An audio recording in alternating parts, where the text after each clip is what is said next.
Are you in the process of developing a game? Are you thinking about crowdfunding as a way to bring it to life? Then you're in the right place. Let's talk about crowdfunding for board games. I'm a crowdfunding consultant. Welcome to my channel. I'm sure that if you're in the board game world, you will have heard about the many successes that crowdfunding has brought into this world. So, out of my relatively modest collection of board games and card games, this one was crowdfunded, even has a little seal there, Kickstarter special. This one was crowdfunded in a Spanish platform, Verkami, a really good card game to do yoga with your kids. This one was crowdfunded in Verkami again. This one's quite funny. An oversized version of this game was crowdfunded. The original wasn't, but the oversized version was crowdfunded. Daring Dust Bunnies from my friend Andy Hobwood. He successfully crowdfunded this one on Kickstarter. Back in the day, when Stone Mayer Games was still doing crowdfunding, Between Two Cities was crowdfunded again. And finally, from my collection, Evolution. This is the climate standalone game, but many of the games and the expansions of this series has been crowdfunded as well. Let's take a look at the statistics on Kickstarter. A quick trick here on Kickstarter/help/stats, you will see the stats of the lifetime of Kickstarter in general, right? And if you scroll down a bit, you will see here projects and dollars. If you sort by total dollars, surprise, surprise, the biggest category is games. Here there are board games meshed together with video games and with other types of games, but it tells you that, it's one of the biggest categories. It's becoming a standard to launch board games, Kickstarter, okay? Not all is good news. Look at the statistics. It's one of the highest success rates, but still less than half of the campaigns that are launched in Kickstarter around games are successful, okay? So it is very important to plan carefully so you're not one of those that doesn't make it. So what are the characteristics of those campaigns that do make it? I would say that there are two types of campaigns that make it. Ones are the ones that just make it and it's fine. They overfund perhaps a bit, but not too much.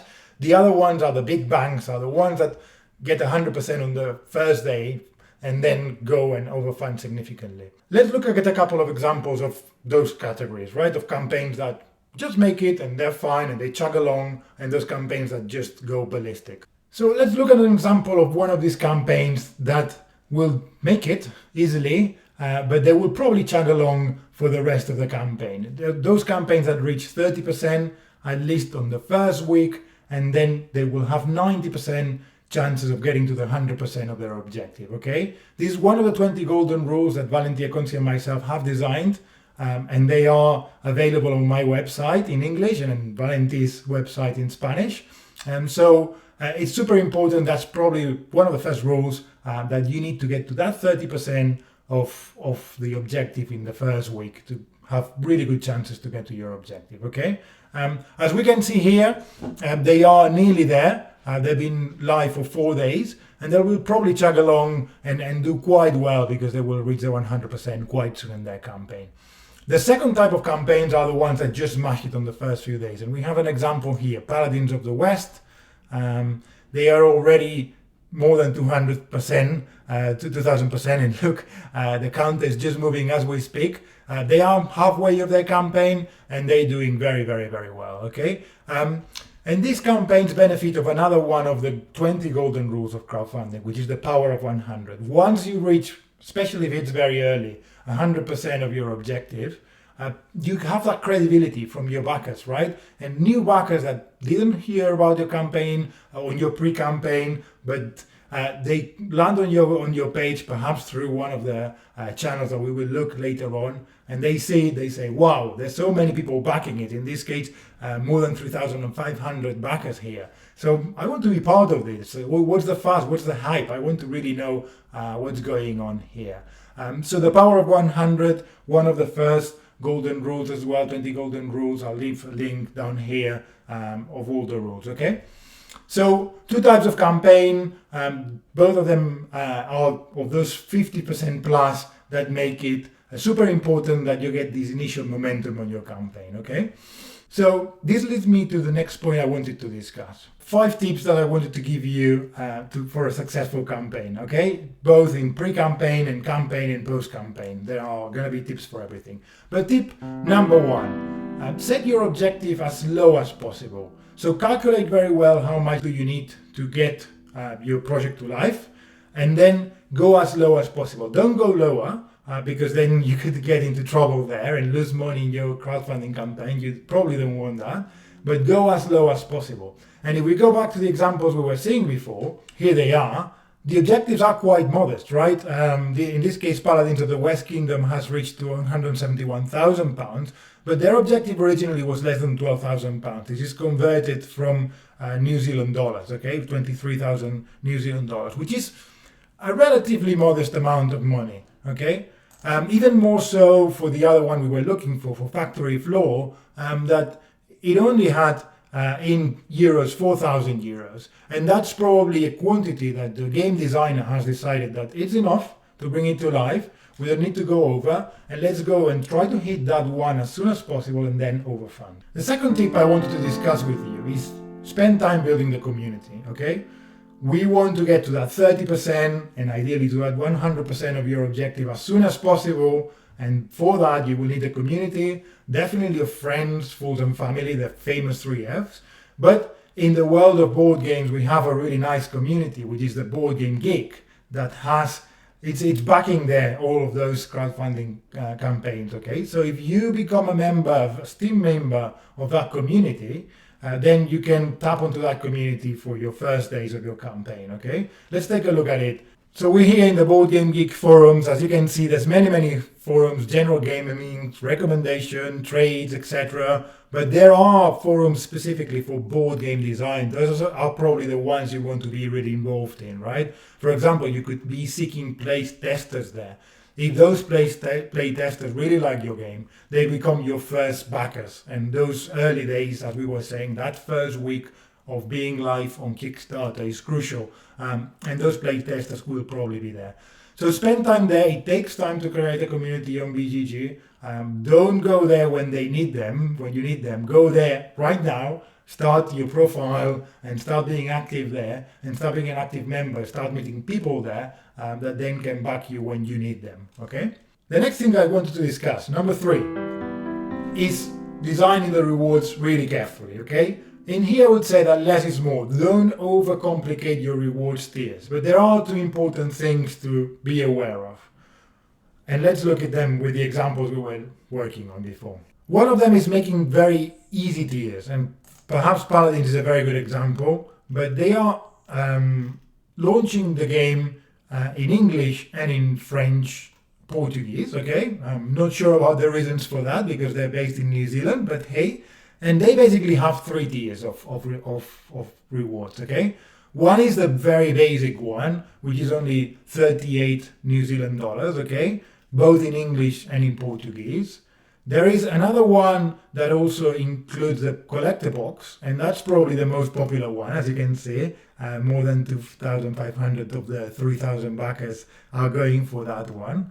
And finally, they have a super premium tier. The super premium tier usually is there. Yes, they will have some backers, 118, not bad, but it's more to make the middle tier more attractive. That's the one that you want them to go for, okay? They have not used, funnily enough, the early birds, but Factory Floor has done that. That was my second part of this tip, okay? So Factory Floor, if we go down here, the all gone early birds, €89, sorry. There were only 10 backers there. It was limited to 10 backers. But what included is that the designer of the game would design you as one of the workers in the game, okay? So it's something quite exclusive, something quite nice. It's £89, but it has time 10, it's €190, okay? It takes you to that 30% that we were talking about before, which is super important to get that credibility. The next thing I wanted to talk about is number 4. Is the use of stretch goals, okay? So what happens when you have reached the 100%? How do you keep that momentum? How do you keep your community engaged? Is by creating some goals that will benefit the whole community, will generate some excitement during once you're hitting new milestones there. Okay, and we'll see it with another example, a campaign that in February 2021, when I'm recording this, is it's smashing it basically. Okay, and they're using a sort of stretch goal quite cleverly. Let's look at it. So the campaign I'm talking about is Terraforming Mars Ares Expedition. Terraforming Mars is one of the most popular board games that has come out in the last few years. It's very high on the rank of Board Game Geek. Super fun to play. If you haven't played, highly recommend it. And it's a variant of that game. And they've done really well. £70,000 already. They're probably halfway the campaign, more than 7,000, nearly 8,000 backers, and ticking as we speak, as you can see here. But look at how they are playing with the stretch goals, okay? If we screen down, they are having every single day, there we are, day 1, day 2, day 3, they unlock milestones with promo cards, okay? Cards that are going to be exclusive to this crowdfunding campaign, okay? They're not going to be able, when the game comes out, being able on the shops, that you're not going to be able to get those cards, okay? And every day they unlock something, right? So then day 4, as you can see here, and it's still locked, but they will be unlocking another one, and they are updating the campaign every day with some new stretch goals. So that keeps the campaign really exciting. They are smashing it. They are well over the 100%, but they keep on getting attracting new people through that. And as well, encouraging those people that have already backed to share it with their friends, right? They want to see what's happening. They want to open that new box. So quite interesting using stretch goals to keep the excitement all the time, all right? Number 5, and we're going here to the post-campaign phase, okay? Don't get caught up in delivering your rewards, okay? If you have done it well and you have generated excitement, people will be happy to wait for you, okay? You don't need to put a delivery very soon. And we can see it with the examples we've seen before, but usually the delivery is at crowdfunding now in February 2021, and they put in delivery times in November, in September, quite later on, at least 6 months in advance. That gives them time to finish up their designs, to manufacture wherever they're manufacturing them, and to ship them across the world and get them to their backers. It's super important that it's much better to be very conservative, put a really long delivery date, and then over-deliver, i.e. bring it forward and deliver before you had said, than not the other way around, okay? So don't get caught up with that. Let's look at the examples anyway, and you'll see what I was saying, but it's super important. We're back to Ares Expedition here, and as you can see, the delivery is September 2021. We're in February now. On factory floor, it's November 2021. You can see it here. In Paladins of the West Kingdom, again, November 2021. So very conservative dates that allow them to potentially over-deliver. People are patient, but just be careful with that, okay? Don't say that you'll deliver next month, even if you think that you can. Just give yourself some time, because things will go inevitably wrong. The other thing as well is calculate very well your costs of delivery. I've seen plenty of campaigns that haven't calculated that cost very well, and I made that mistake myself in one of my first campaigns as a creator. Not calculating well the cost of delivery, and then having to put some money in from your own pocket to deliver to those backers, okay?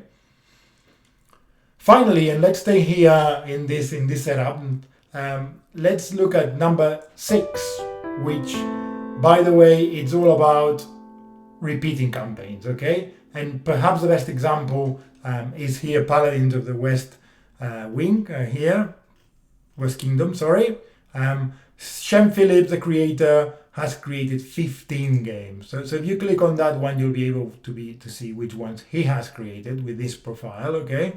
And as you can see, Paladins is a series now of games, right?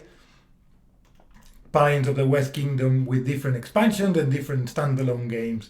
and every single campaign, 7,000 plus backers every time. But that was not his first campaign, right? He's done campaign after campaign after campaign, 15 of them. Anything from 70 backers on one of the first one to the 7,000 we've seen on the last ones.